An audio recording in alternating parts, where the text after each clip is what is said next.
So guess what? I think I just found the best earbuds in Malaysia, and just for 39 ringgit. Let's talk about it. Oh, and my name is Noel, by the way, and I review stuff sometimes. Well, let's just talk about the obvious, I guess. I'm sure many of you are confused as to what these really are. Well, they are technically wireless earbuds, but they work in a slightly different way. Your traditional earbuds stick into your ears, while these, they clip on to your earlobes. And for me, the easiest way to explain how they work is like they are akin to a pair of speakers when you put them on your table or wherever. When you play your music, you can still listen to your surroundings, and these work mostly the same way. I like to think of them as like tiny speakers on my ears. These are perfect for those of you who have an active lifestyle, who runs a lot, who walks a lot, who wants to listen to their music while still being aware of their surroundings. And these allow you to do that. They allow outside noise to enter your ear so that you know when something dangerous is approaching you. Anyway, so this is the case. It's kind of like a really basic case. It's small-ish. In the box, I thought that it was super big, but when I got it out of the box, it's actually pretty thin.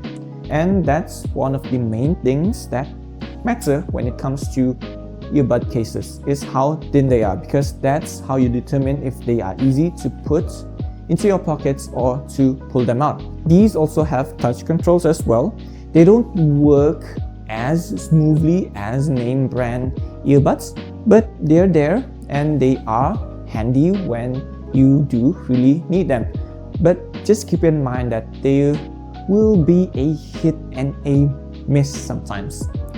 Anyway, obviously they don't have any sort of noise cancellation, and they fit really comfortably on my ears as well. But if you're still curious of what the tech specs are, let me just show you the box for a bit.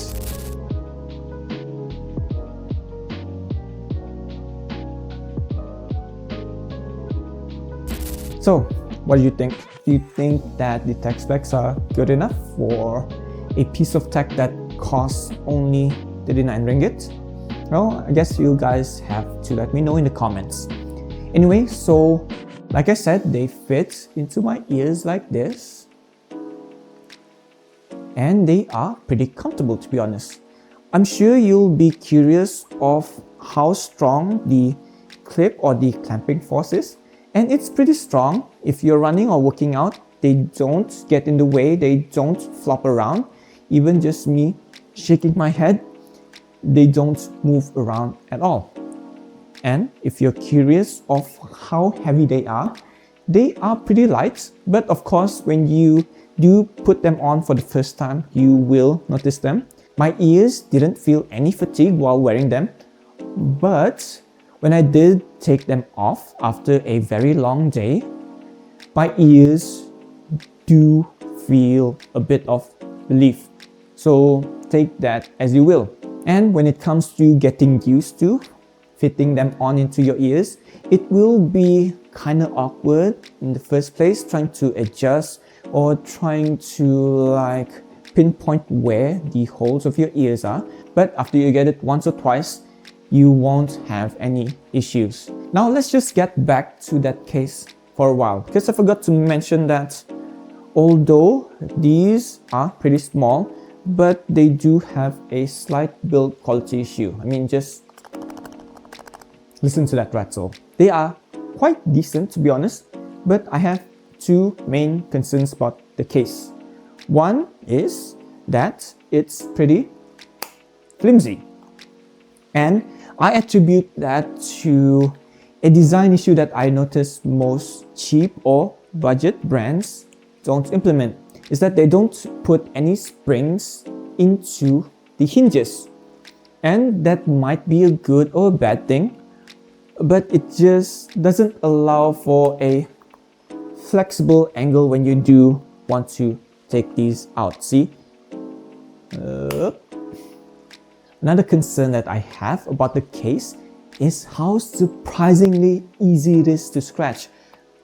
From day one, I already have deep scratches into this case, unfortunately. And even just taking it in and out of my pocket, there are already a lot of scratches on it.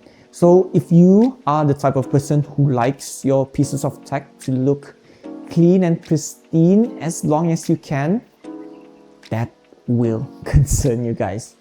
Anyway, I guess let's talk about the battery life. I have been using these for a day or two and I haven't had the need to charge them, to be honest. I'm not sure if it's just my listening habit that I usually just put them on and after a few hours take them out, put them in the case.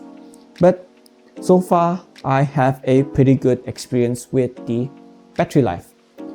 Anyway, let's talk about the most surprising thing about this 39 ringgit Sibyl B1.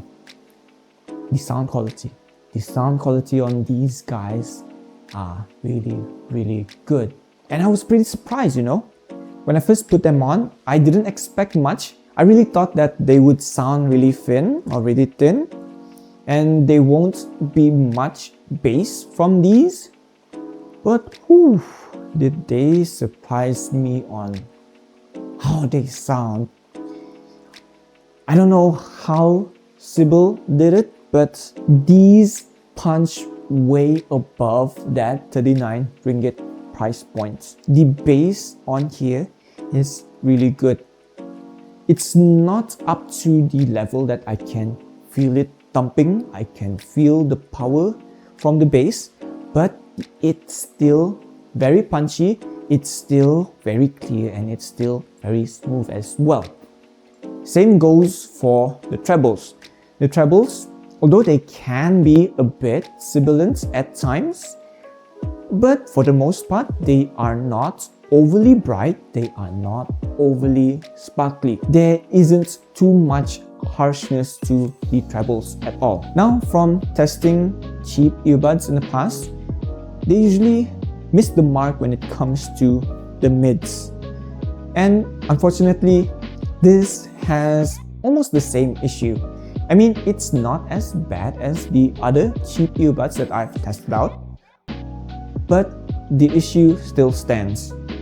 The vocals are just a bit recessed at times, and also that it kind of sounds a bit muddy when the vocals do come in. So it isn't as clear or as good as both the bass or the trebles. But overall, it doesn't ruin the listening experience whatsoever. Because at the end of the day, you need to remember that these are not for audiophiles. These are just for people who want to listen to their music while doing their daily activities. Anyway, apart from the mids not being that great, I have no other concerns about the sound quality at all. Now on to the soundstage, which I guess should have been really obvious for me because these are really open, but the soundstage, man, the soundstage is really good. It's wide, it's deep. I can discern if an instrument is coming from the left, coming from the right, coming from the front, coming from the back. I can definitely notice where instruments are coming from. Now when it comes to sound imaging, that's a little bit of a different story. I know it goes hand in hand sometimes, soundstage and sound imaging, but I can't 100% pinpoint where certain sounds are coming from.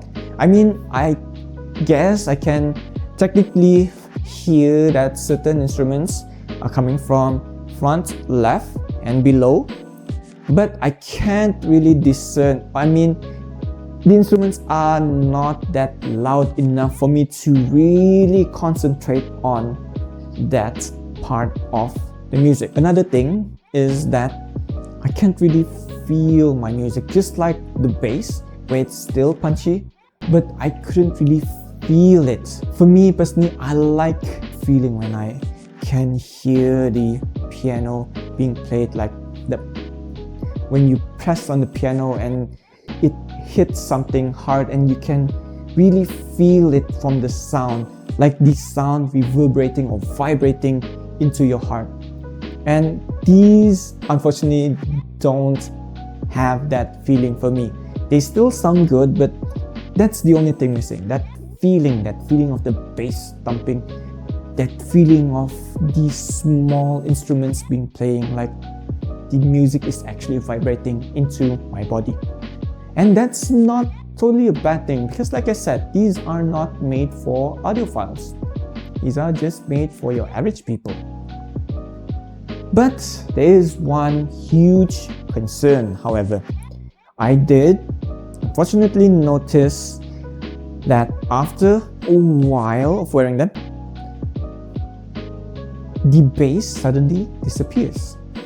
Because I got confused. I was listening to Harry Styles' new album, and almost all of the songs were super sibilant. Moving from song to song, the bass kind of slowly started to drift away.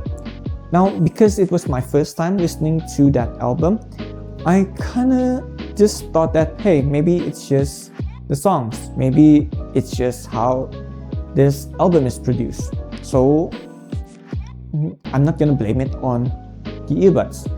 But then I moved on to Folly Ado by Fall Out Boy. And I started to notice that even the first song, which isn't really that sibilant, had super harsh sibilance to them. Even the thump of the drums, I couldn't really hear them. I didn't really notice them. So I got really confused. And I thought, it must be the battery. Maybe the battery has drained and that it doesn't have enough power to actually power the drivers anymore. Checked my iPhone and the indicator says that only a quarter of the battery on these was drained. So it got me really confused, and I just took them off, put them aside for a bit, and after a few hours tried them back on, and they sounded like how I heard them when I first put them on. So that got me really confused. But fortunately though, it was just one instance, and I really hope I don't experience that again. Otherwise, that is a really big red flag on this right here. But overall, I still like these. So this is Future Noel. My edits are actually, remember that I forgot to mention about the mic and frequency. So let's just touch on the mic. I'm currently using the mics on the Sibyl 3 months, and I really listen to it. It doesn't sound that great. So I will put in some captions or subtitles for this part of the video. When it comes to the latency, I mentioned earlier that this has two modes, one gaming mode and the other being music mode. So music mode is totally unusable for gaming, and gaming mode is more or less does have a bit of latency as well. So these, I wouldn't really advise you to use them specifically for gaming, but just for watching videos and maybe playing casual games where you don't need that split-second response, these might be good for them. And just to touch on the mics, I don't think they are great for calls or recording videos as well. Now let me just give a quick fire round of some smaller details or some smaller opinions on these. When it comes to the sound leading from these, you don't really need to worry. I asked my wife if she heard any of the music that I was listening to, and fortunately she didn't. When it comes to the design, yeah, these do look kind of goofy and they are kind of big as well, but once I got used to them, I didn't really mind. And like I said, they are still comfortable in my ears, so yeah, it's not a huge issue. And one more thing, I know I said that you can listen to your surroundings with these on, but when you do put the music at high volumes, you do need to be aware that most of these sounds get muffled. So my advice is just to take the volume down a few notches, maybe 1 or 2 notches, and you'll be fine.